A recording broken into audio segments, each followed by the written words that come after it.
அடுத்தடுத்து விழுகின்ற அடிகள் மீளுமா பாகிஸ்தான் என்றுதான் இன்றைக்கு நாம் பிக் நியூஸ் பகுதியில் பார்க்க இருக்கிறோம். பாகிஸ்தானை பொறுத்த வரைக்கும் மக்களால் தேர்ந்தெடுக்கப்பட்ட ஒரு அரசு இருந்தாலும் கூட அந்த அரசை நிர்வகிப்பது, அதை ஆட்டி வைப்பது முழுக்க முழுக்க பாகிஸ்தானுடைய இராணுவமாகத்தான் இருக்குது. இராணுவ ஆட்சி என்பது மிக சர்வசாதாரணமாக அங்கே நடந்துகிட்டு இருக்கிறதையும் பார்க்க முடிகிறது. அதிகாரத்தில் ஒரு பொம்மை பிரதமர் இருப்பார், அவரை ஒரு இராணுவ தளபதி தான் வழிநடத்துவார், அப்படியெல்லாம் அங்கே சொல்லுவாங்க.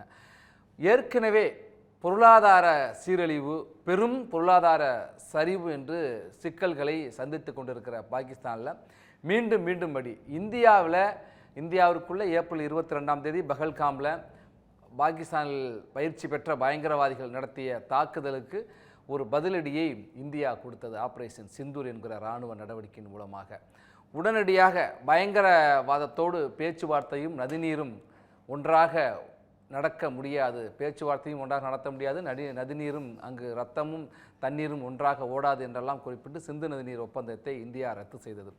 அது ஒரு பெரும் பாதிப்பு. ஏனென்றால் அந்த சிந்து நதியிலிருந்து 80% மேல் பலன் பெறுவது பாகிஸ்தான் தான். அந்த நதிநீர் நிறுத்தம் ஒரு பெரிய அடியாக இருந்தது. அப்புறம் இராணுவ நடவடிக்கையிலே மிகப்பெரிய பாதிப்பை பாகிஸ்தான் சந்தித்தது. சற்றேறக்குறைய 30,000 கோடி ரூபாய்க்கு மேல் இழப்பு பாகிஸ்தானுக்கு ஏற்பட்டிருக்கிறது. விமானப்படை தளங்கள் முற்றிலுமாக சேதமடைந்திருக்கின்றன. விமானப்படை இராணுவம் மீண்டும் இந்த நிலைமைக்கு, பழைய நிலைமைக்கு வர வேண்டும் என்றால் 5-6 ஆண்டுகள் ஆகும் சொல்கிறாங்க. ஒரு பக்கம் வறுமையின் பிடி, ஒரு பக்கம் பொருளாதார சரிவு, போரிலே மிகப்பெரிய தோல்வி, பெரும் இழப்பு என்று அடுத்தடுத்த அடிகளை சந்தித்து கொண்டிருக்கிற பாகிஸ்தானில் இப்போ பாகிஸ்தானுடைய பட்ஜெட் தாக்கல் செய்வதற்கு முன்பாக பாகிஸ்தானுடைய நிதியமைச்சர் முகமது அவுரங்கசீப் தன்னுடைய அந்த நாட்டோடைய பொருளாதார ஆய்வறிக்கையை சமர்ப்பிச்சிருக்கார். அதில் பார்த்தீங்கன்னாக்கா இன்றைக்கு நிலவரத்தில் 76,007 பில்லியன் ரூபாய்க்கான கடன் மட்டுமே, பாகிஸ்தானுடைய கடன் மட்டுமே இருக்குது. அதில் 51,500 பில்லியன் ரூபாய் அங்கே இருக்கிற உள்நாட்டு வங்கிகள் மூலமாக கடனை அவங்க திரட்டுறாங்க.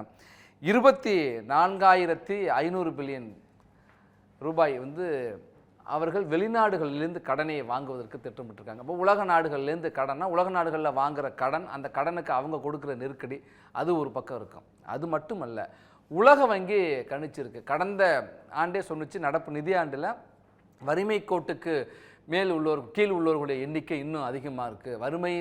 வறுமை என்பது இன்னும் அதிகரிக்க வாய்ப்பு இருக்குது. ஒரு 2 கோடி பேராவது வறுமை கோட்டுக்கு கீழ் அந்த பட்டியலில் சேருவாங்க அப்படின்னு கணிச்சிருந்துது. அந்த கணிப்பை நிரூபிக்கின்ற வகையில் பாகிஸ்தானை பொறுத்த வரைக்கும் 44.7%, 45% பேர் வறுமை கோட்டுக்கு கீழ் இருப்பதாக கண்டறியப்பட்டிருக்காங்க. அதுவும் மிக தீவிர வறுமையில் இருக்கிறவங்க 16.5% அங்கே இருக்கிற நிலைமை.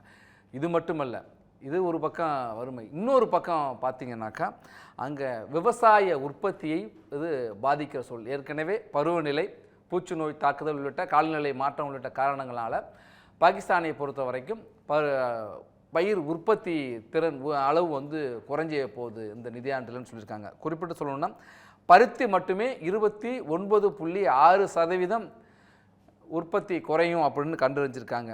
கோதுமை மட்டுமே 13.6% உற்பத்தி குறையும் அப்படின்னு கண்டறியப்பட்டிருக்கு ஒரு செய்தி நிறுவனத்துடைய ஆய்வு அறிக்கையில். அது இன்னும் அதிகரிக்கும் அப்படின்னு சொல்கிறாங்க. ஏன்னா இது சிந்து நதிநீர் ஒப்பந்தத்தை ரத்து செய்யறதுக்கு முன்னாடி சிந்து நதி நீரை இந்தியா நிறுத்தி இருக்கிறது. அதில் ஒரு 15% நீர் நிறுத்தம் தான் இப்போ தொடர்ந்துகிட்டு இருக்குது, தற்காலிக நிறுத்தமாக தான் இருக்குது. அதிலே இன்னும் பெரும் பாதிப்பு, நிலத்தடி நீர்மட்டம் வெகுவாக குறைந்து விட்டது அப்படின்னு அங்கே இருக்கிற நீர்ப்பாசனத்துறை மற்றும் குடிநீர் மற்றும் சுகாதாரத்துறை ஏற்கனவே எச்சரிச்சிருக்கு. இப்போ விவசாயத்தினுடைய உற்பத்தி இந்த கணிச்சிருக்க அளவை விட இன்னும் அதிகமாக உற்பத்தி குறையும்.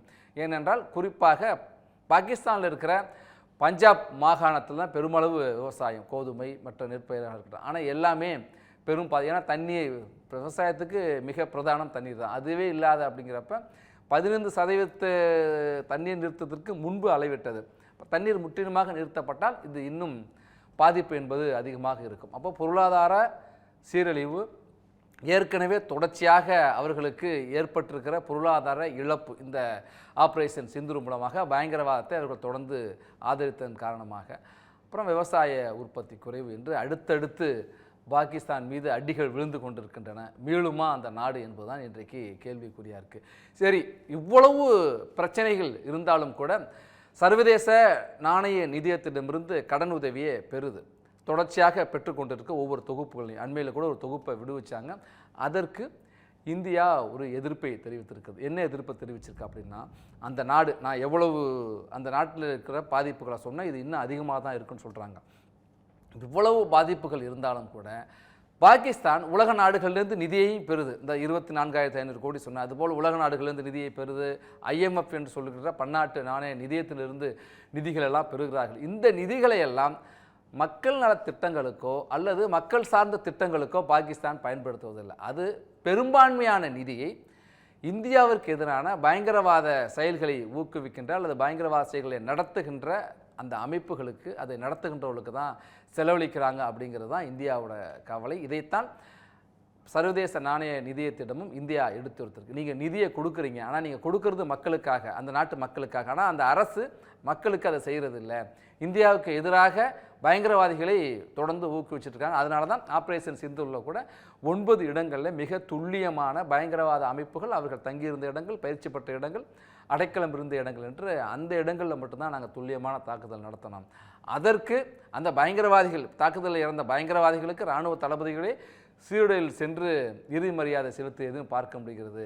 நாங்கள் 30 வருஷமாக பயங்கரவாதத்தை நாங்கள் இந்தியாவுக்கு எதிராக ஊக்குவித்து கொண்டு தான் இருக்கிறோம் அப்படின்னு அந்த நாட்டோடைய அமைச்சரே பகிரங்கமாக ஒப்புதல் கொடுத்துருக்கார். அப்போ மக்களால் தேர்ந்தெடுக்கப்பட்டு நடத்தப்படுகிற ஒரு அரசு அந்த மக்களுக்காக இல்லை, பயங்கரவாதிகளால் வழிநடத்தப்படுகிற பாகிஸ்தானை பொறுத்த வரைக்கும் மக்களால் ஒரு அரசு தேர்ந்தெடுக்கப்பட்ட அரசாக இருந்தாலும் கூட அந்த அரசை இயக்குவது முழுக்க முழுக்க அங்கே இருக்கிற இராணுவம் தான். அந்த இராணுவம் யாருடைய கண்ட்ரோலில் இருக்குது அப்படின்னாக்கா பயங்கரவாத அமைப்புகள் கண்ட்ரோலில்.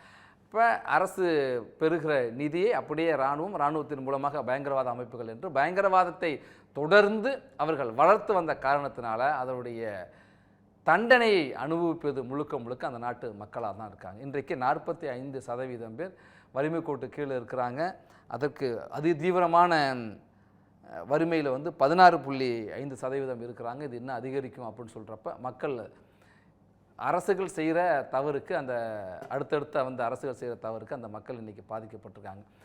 இது இன்னும் அதிகரித்து எந்த நிலைக்கு பாகிஸ்தானை கொண்டு செல்லும் என்கிற ஒரு கேள்வி எழுந்திருக்கு. நம்மோட அடுத்தடுத்து புவிசார் அரசியல் விமர்சகர்கள்லாம் நம்மளுடைய கருத்தை தெரிவிக்க இருக்கிறாங்க. பிச்சை எடுப்பதை மட்டுமே தொழிலாக கொண்டு இருப்பவர்களுடைய பெரும்பான்மையான இருப்பவர்கள் பாகிஸ்தான் நாட்டை சேர்ந்தவர்கள் என்ற புள்ளி விவரங்களையும் கடந்த சில நாட்களுக்கு முன்பு பார்த்தோம். அங்கே இருக்கிறவங்க நிறைய பேர் கட்டாயமாக வெளியேற்றினார்கள். வறுமையின் பிடியில் ஒரு பக்கம், கையேந்து நிற்கின்ற நிலை ஒரு பக்கம். ஆனாலும் இந்தியாவுக்கு எதிரான பயங்கரவாதத்தை தொடர்ந்து ஊக்குவித்து கொண்டிருக்கிற பாகிஸ்தான் அடுத்தடுத்து துயர்களை, இடர்களை அந்த மக்கள் சந்தித்து கொண்டிருக்கிறார்கள். இந்த சூழலில் பாகிஸ்தானில் இது இன்னும் என்னென்ன தாக்கத்தை ஏற்படுத்தும், என்ன ஆக போகுது, பாகிஸ்தான் அடுத்து என்ன நடக்கும் என்பதெல்லாம் குறித்து நம்மோடு கருத்துக்களை தெரிவிப்பதற்காக புவிசார் அரசியல் நிபுணர் பிரியதர்ஷினி ராகுல் இணைந்திருக்கிறார்.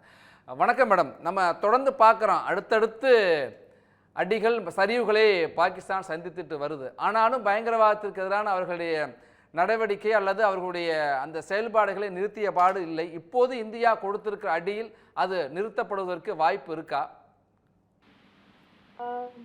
ஆக்சுவலி இப்போ பார்த்தீங்கன்னா பாகிஸ்தானோட ட்ரெண்ட் கொஞ்சம் கொஞ்சம் என்ன சொல்றது, இப்போ ஸ்ரீலங்கா டைம்ல நீங்க யோசிச்சு பார்த்தீங்கன்னா ஸ்ரீலங்காவோட என்டையர் டெமோக்ரஸி கிராஷ் ஆனது சரி, மக்கள் போயிட்டு அவர் என்னது பிரைம் மினிஸ்டரோட வீட்டை உடைச்சு நொறுக்குனது சரி, பெரிய ப்ரொசஷன்ஸ் வேலை நடந்தது சரி, இதெல்லாம் எப்போ நடந்ததுன்னா ஒரு லிமிட்டுக்கு மேல அவங்கனால அந்த ஒரு என்ன சொல்றது பாவர்ட்டியை அவங்கனால தாங்கிக் கொள்ள முடியாத ஒரு சூழல்ல, அந்த சூழல்ல தான் திரும்ப மக்களே வெளியில இந்த மாதிரி பிரச்சனை பண்ண அந்த மாதிரி ஒரு சிச்சுவேஷன் நம்ம ஸ்ரீலங்கால பார்த்தோம். சிமிலர்லி இப்போ பாகிஸ்தானை பொறுத்த வரைக்கும் பாத்தீங்கன்னா இந்த 76,000 பில்லியன் பாகிஸ்தான் ருபீஸோட அவங்களுக்கு டெட் இருக்கும்போது அவங்களோட சொல்யூஷன்ஸ் எல்லாம் என்னன்னு பாக்குறீங்க. இன்ஃபேக்ட் அந்த டெட் எல்லாம் கூட பாத்தீங்கன்னா 51,500 பில்லியன் லோக்கல் பேங்க்ல இருந்து அவங்க கடன் வாங்கியிருக்காங்க. 24,500 பில்லியன் லோன் வெளியில இருந்து வாங்கியிருக்காங்க.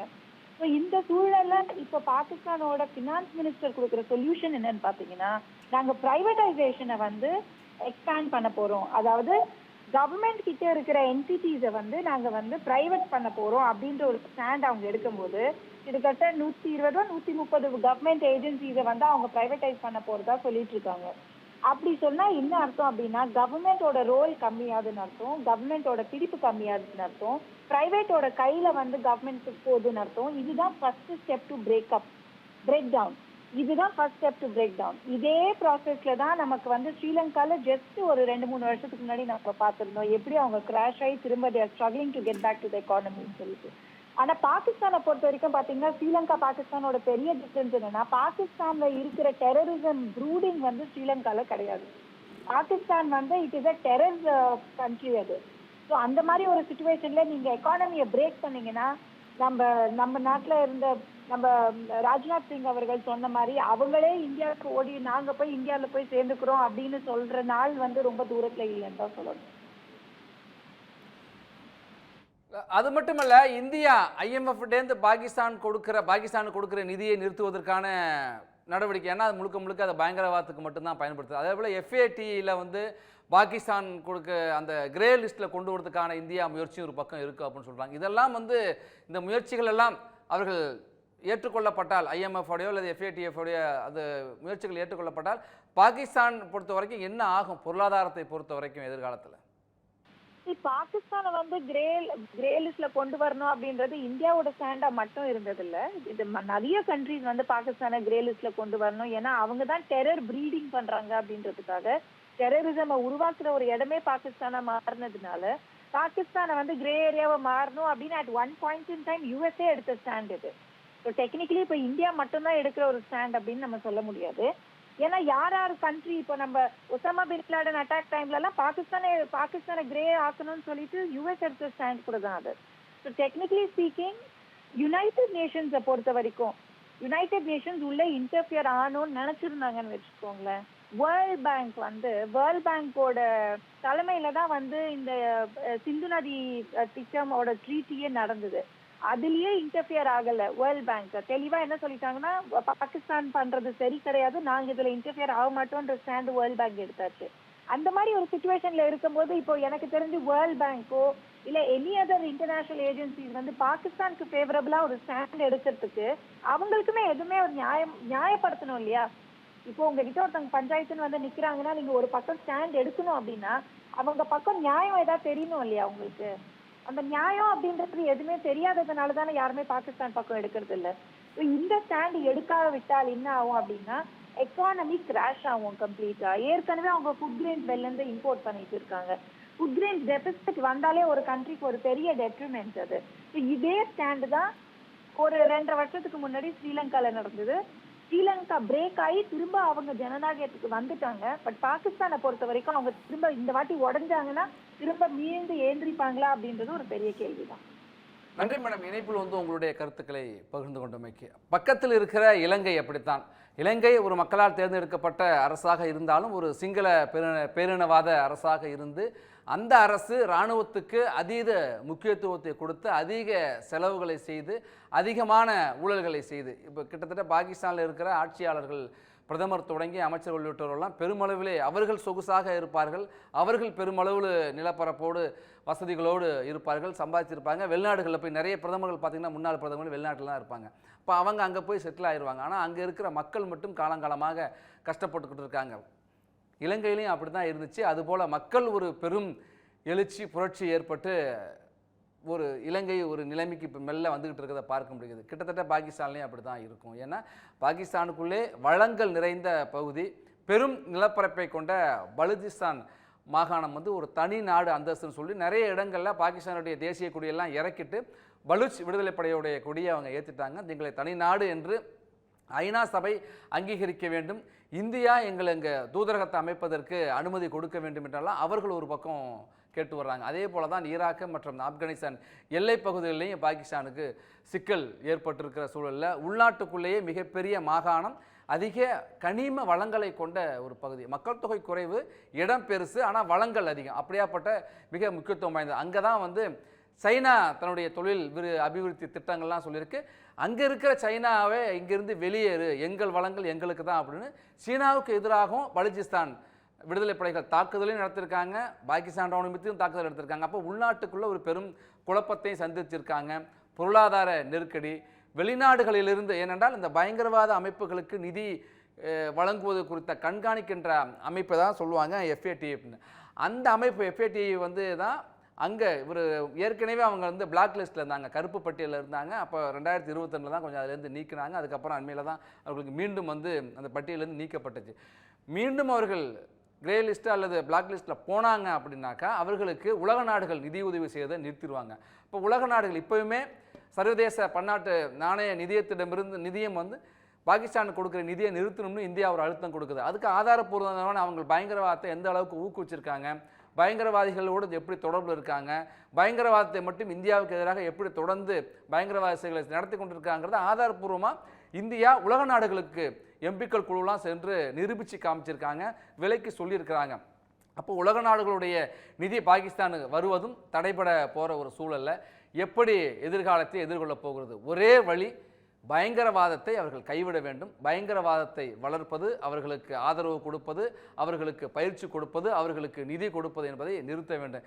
இப்போ ஆப்ரேஷன் சிந்தூரில் தாக்கப்பட்டு அந்த ஆப்ரேஷன் நடவடிக்கையில் கொல்லப்பட்ட பயங்கரவாதிகளுக்கு பாகிஸ்தான் அரசு இவ்வளவு வறுமைக்கும் கீழே ஒரு இழப்பீடு கொடுத்துருக்கு. பல கோடி ரூபாய் இந்த குடும்பங்களுக்கு இழப்பீடு கொடுத்துருக்கு. இப்போ இறுதிச் சடங்கில் இருக்காங்க. இது போன்ற பயங்கரவாத செயல்கள் இருந்து அவர்கள் விலகினால் மட்டுமே, ஒதுங்கினால் மட்டுமே பாகிஸ்தான் மீளுவதற்கு வாய்ப்பு இருக்குது. அப்படி இதை ஒதுங்கவில்லை என்றால் பாகிஸ்தான் என்பது மிக மிக மிக மோசமான, எப்படி எத்தியோப்பியா உள்ளிட்ட நாடுகளை சொல்லுவோங்களோ அந்த நிலைமைக்கு பாகிஸ்தான் போயிடும். அங்கே ஒரு உள்நாட்டு புரட்சியை, மக்கள் புரட்சியை வெடிப்பதற்கான வாய்ப்பு இருக்குது என்றெல்லாம் புவிசார் அரசியல் நிபுணர்கள் சொல்கிறாங்க. என்ன நடக்கப் போகுது, பாகிஸ்தானுடைய தேர்ந்தெடுக்கப்பட்ட அரசு என்ன செய்ய போகுது என்பதை அடுத்தடுத்த நாட்களில் பார்க்கலாம். மீண்டும் ஒரு பேசு பொருளோடு சந்திப்போம்.